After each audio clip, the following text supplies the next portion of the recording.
আজকে আমি আপনাদের মটরশুটি ভর্তা বানানো শিখাবো। আমি প্রথমে মটরশুটি এক চামচ দিয়ে দিয়েছি।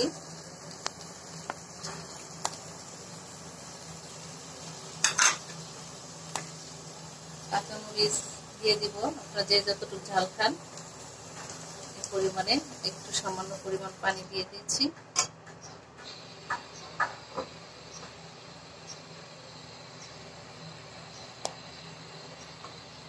প্রথমে আমরা এটা সিদ্ধ করে ভেজে নিব। চাইলে আপনারা শুকনো মরিচ দিয়েও বানাতে পারেন।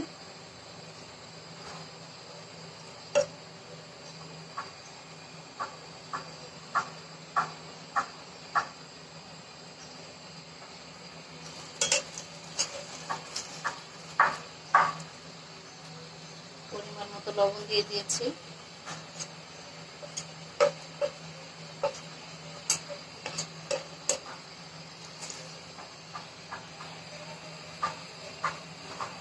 পানিটা শুকিয়ে আসলেই এটা আমরা ভালো করে ভেজে নিব। ভেজে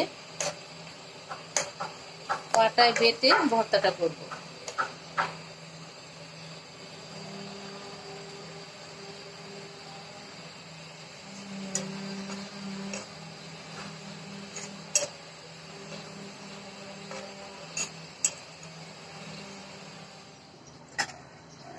পানিটা শুকিয়ে আসছে, এখন আমরা একটু ভেজে নিব। আপনারা চাইলে এখানে এটা পানি দিয়ে সিদ্ধ করেও নিতে পারেন এবং ভেজে নিতেও পারেন। দুই রকমই ভর্তা করা যায়। একটু ভাজা ভাজা হয়ে গেলে আমরা নামিয়ে পাটায় বেটে ভর্তাটা করব। এই সাইজের আমরা একটা পেঁয়াজ দিব। পেস্টটা আমরা আদা বাটা করে দিব। এটা বাটার পরে আমরা আদা বাটা করে পেস্টটা দিয়ে ভর্তা পাটায় বেটে বানাবো।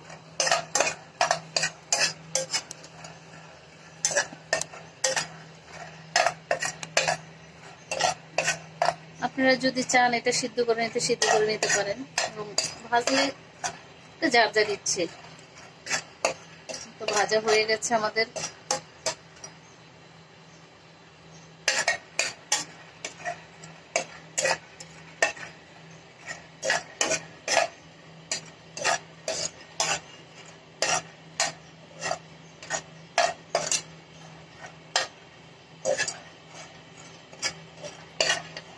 হয়ে গেছে, এখন এটা আমরা নামিয়ে নিব। নামিয়ে বেটে নিব। হয়ে গেছে আমাদের মটরশুঁটি ভর্তা।